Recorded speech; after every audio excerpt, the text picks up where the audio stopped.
ابھی جو معاملات چل رہے ہیں وہ آئینی ترمیم کے حوالے سے وہ نہیں ہونے دیے جائیں گے، اور ان کا یہ بھی ایک مطالبہ جو ہمیشہ سامنے آتا رہا وکلاء کا، وہ یہ تھا کہ چیف جسٹس منصور علی شاہ کا نوٹیفیکیشن جو ہے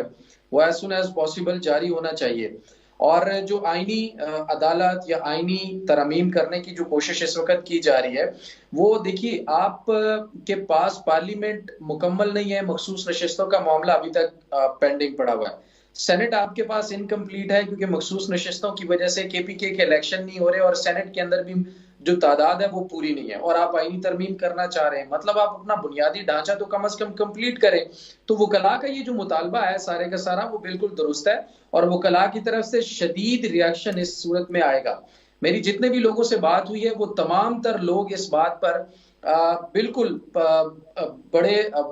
مکمل اعتماد کے ساتھ کھڑے ہیں کہ اگر یہ کسی قسم کی بھی آئینی ترمیم کرنے کی کوشش کی جائے گی تو اس کے بعد ایک وکلاء موومنٹ جو ہے وہ سامنے آ سکتی ہے، اور دوسری طرف یہ تحریک انصاف کے جو احتجاج ہیں یا جو اسٹریٹ موومنٹ ہے اس کو بھی جو ہے وہ تقویت دے گی، اور وہ معاملہ آلریڈی وہ احتجاج کی صورت میں سڑکوں پر ہیں، آج بھی انہوں نے احتجاج کیا ہے۔ دوسرا آپ نے لیکن قمر آج کا احتجاج کوئی زیادہ مؤثر احتجاج نہیں ہے، اس کی بھی تھوڑی وجہ چلیں آپ ہی سے میں جان لیتا ہوں، کوئکلی ذرا بتا دیجیے گا، کیا ان کی قیادت نہیں ہے، آپس میں کوارڈینیشن نہیں تھی، قیادت روپوش ہے، کوئی مؤثر احتجاج نہیں سامنے آ پایا؟ دیکھیے اس میں آج جو تحریک انصاف کی قیادت تھی نا، اس میں سے آدھی قیادت اس پر رضامند تھی کہ احتجاج ہونا چاہیے، اور آدھے لوگ کہہ رہے تھے احتجاج نہیں ہونا چاہیے، تو ورکر میرے خیال میں کنفیوز تھا کہ بھائی احتجاج کرنا ہے یا نہیں کرنا، تو کوئی واضح ان کی حکمت عملی تحریک انصاف کی طرف سے تھی ہی نہیں، جس کی وجہ سے احتجاج نہیں ہوا، لیکن پھر بھی احتجاج کافی سارے شہروں کے اندر ہوا ہے۔ دوسرا آپ نے سوال کیا تھا کہ الیکشن کمیشن نے جی قمر اس پہ آتے ہیں، تھوڑا آگے بڑھتے ہیں۔ میں بشیر چودھری صاحب آپ سے جاننا چاہتا ہوں، آپ ذکر کر رہے تھے کہ بظاہر ایسا لگ رہا ہے کہ یہ سیاسی جماعتیں جو ہیں ایک دوسرے سے اختلاف کا شکار ہیں، تو کیا یہ بظاہر کے لفظ سے میں آپ سے جاننا چاہتا ہوں کہ کیا اندرونی طور پر ایک ہے، اور یا ان کے درمیان کوئی کنسنسس ہو چکا ہے، اور اس کے ساتھ ساتھ آپ کیا سمجھتے ہیں کہ ظاہر احتجاج کا بھی ہم ذکر کر رہے تھے، لیکن ابھی قمر میکن ہی کی یہ خبر ہے کہ صبح 8 بجے جو ہے وہ ملاقات ہے ایک وفد کی، جس میں صاحبزادہ حامد رضا بھی ہیں، اسد کیسر بھی ہیں، سلمان اکرم راجہ، بیرسٹر گوہر، بیرسٹر ریزا ظفر، یہ سب وفد جو ہے وہ ملاقات کرے گا۔ قمر میکن یہ آپ ہی کی خبر تھی، اس وجہ سے میں نے کہا یہ بتا بھی دوں، تو یہ وفد جو ہے کتنی حد تک کامیاب ہوگا؟ ساتھ ہی یہ شیئر اسی ضمن میں سوال کر رہا ہوں آپ سے۔ دیکھیے جو میں نے کہا کہ بظاہر یہ لگ رہا ہے کہ یہ سیاسی جماعتیں اختلاف کا شکار ہیں، تو یہ ایسا نہیں ہے کہ ان میں اختلاف نہیں ہے، بالکل سیاسی اختلاف ہے، جن مسائل کا اور جن سوالات قمر نے اٹھائے ہیں وہ بڑی حد تک جو ہے وہ درست بھی ہیں، اور بڑی حد تک وہ اختلافات ان سیاسی جماعتوں کے درمیان موجود بھی ہیں، یعنی تحریک انصاف بھی اس موجودہ اسمبلی، خاص طور پر موجودہ حکومت کی جو لیجیٹیمیسی ہے اس پر سوال اٹھاتی ہے، خود مولانا فضل الرحمان بھی اس لیجیٹیمیسی پر سوال اٹھاتے ہیں، لیکن اس کے ساتھ ہی ان دونوں جماعتوں نے جو ہے وہ اسپیکر، ڈپٹی اسپیکر، وزیر اعظم کے انتخابات میں باضابطہ حصہ لے کر جو ہے وہ کسی حد تک جو ہے وہ لیجیٹیمیسی کو قبول بھی کر لیا ہے۔ لیکن اس کے ساتھ یہ بھی ہے کہ جو اس وقت آئینی ترمیم ہو رہی ہے، اس آئینی ترمیم کے معاملے پر اب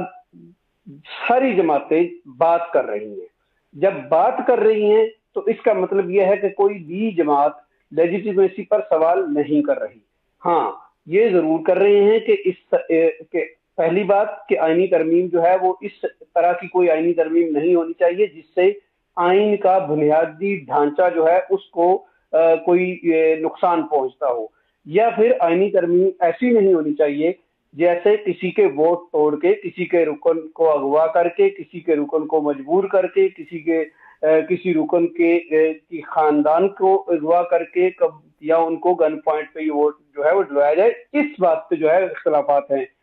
پھر جب بات ہوتی ہے، آج اگر آپ نے دیکھا ہو کہ خورشید شاہ کی زیر صدارت جو اجلاس ہوا تھا پارلیمانی خصوصی کمیٹی کا، اس کمیٹی نے ایک ڈرافٹ کی منظوری دی ہے، اگرچہ جو فل فلیج جو امینڈمنٹ آ رہی تھی اس کو 2 حصوں میں تقسیم کر دیا گیا ہے، اور جو آج جس ڈرافٹ کی منظوری دی گئی ہے وہ عدالتی اصلاحات سے متعلق ہے۔ اور اس پر کم و بیش ساری جماعتوں نے اتفاق کیا ہے سوائے تحریک انصاف کے، اور تحریک انصاف کے بھی جس عامر ڈوگر چونکہ اس اجلاس میں موجود تھے تو انہوں نے اس پہ کوئی اختلاف نہیں کیا، لیکن انہوں نے کہا کہ اس پہ ہماری جماعت فیصلہ کرے گی، اور ہماری جماعت اس وقت بیٹھی ہوئی ہے مولانا فضل الرحمان کے گھر پہ، اور جب مولانا فضل الرحمان کے گھر پہ ملاقات ختم ہوئی تو بیرسٹر گوہر نے یہ کہا کہ ہمیں اس مسودے پر مولانا فضل الرحمان سے اتفاق ہے، لیکن ہم فیصلہ عمران خان سے ملاقات کے بعد کریں گے، تو اب وہ اجازت بھی مل گئی ہے،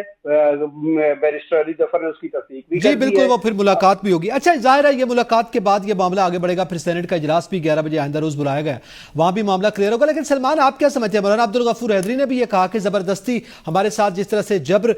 کا رویہ اپنایا جا رہا ہے وہی شکوہ جو کہ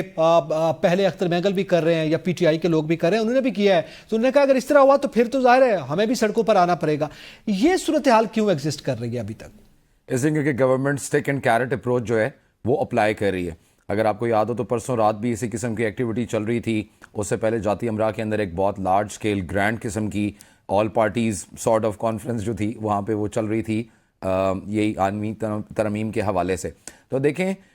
تھوڑا سا اپنی پوزیشن سے سوے کرتے ہیں، تھوڑا سا اپنی پوزیشن سے ہٹتے ہیں تو گورنمنٹ ان کو امپریشن دیتی ہے کہ آپ ہٹ نہیں سکیں گے، ہم آپ کو دوسرے طریقوں سے بھی جو ہے وہ لا سکتے ہیں اس قانون سازی کے اوپر۔ تو ٹگ آف وار چل رہی ہے نقی صاحب، اور ٹگ آف وار میں آپ کو پتہ ہے رسا کشی جب دونوں اینڈ کے اوپر سے چل رہی ہو تو جیتا ہمیشہ طاقتور ہے۔ اس میں آخری چیز صرف ایک ایڈ کر لیجیے گا، آپ ابھی بات کر رہے تھے وکلاء کے حوالے سے کہ کیا وکلاء جو ہے وہ بھی آئیں گے اور پروٹیسٹ کریں گے، اور آپ نے ابھی جو سوال کیا کہ کیا مولانا بھی پروٹیسٹ کریں گے اور وہ سڑکوں کے اوپر آئیں گے۔ احمد فراز کا ایک شعر مجھے یاد آ گیا کہ قائم ہے زمانے میں رشوتوں کے سلسلے، تم بھی کچھ لے دے کر مجھ سے محبت کر لو۔ تو ابھی کی جو اس وقت کی سیاست ہے وہ کچھ لے دے کے اوپر ہی چلے گی، کچھ لے دے کے سارے مان ہی جائیں گے، پریشان نہ ہو، قوم آرام سے سو جائے، صبح اٹھے گی۔ تو پی ٹی آئی کیسے مانے گی لے دے کے؟ وہ تو صبح 8:30 بجے کھلوا رہے ہیں نا جیل، نہ ٹینشن لیں، ان کو ناشتے کے اندر اچھے سے کوئی 2-4 دیسی انڈے پہنچائیں گے، کوئی 2-4 وکیل بھی جائیں گے، کوئی 2-4 انڈے وکیل بھی ان کو دیں گے، گرم گرم ناشتہ کریں گے۔ خان صاحب بڑے دنوں سے ویسے بھی انہوں نے گفتگو نہیں کی، نہ اپنے اہل خانہ سے، نہ معالجوں سے، نہ اپنے وکلاء سے، تو تھوڑا سا وربل ڈائریا کا ہے خدشہ، لیکن یہ کہ مان جائیں گے، نہ آپ ٹینشن لیں۔ چلیں اس حوالے سے مزید بھی ظاہر ہے جو کنسنسس ہے، حکومت اگر یہ کوشش کرے کنسنسس بلڈ ہو تمام جماعتوں کے درمیان، یہ ایک اچھی روایت ہے اور اسی کو آگے لے کے چلنا چاہیے، بجائے اس کے کہ جن نیگیٹیوٹیز کا ہم ذکر کر رہے تھے کہ فلور کراسنگ ہے یا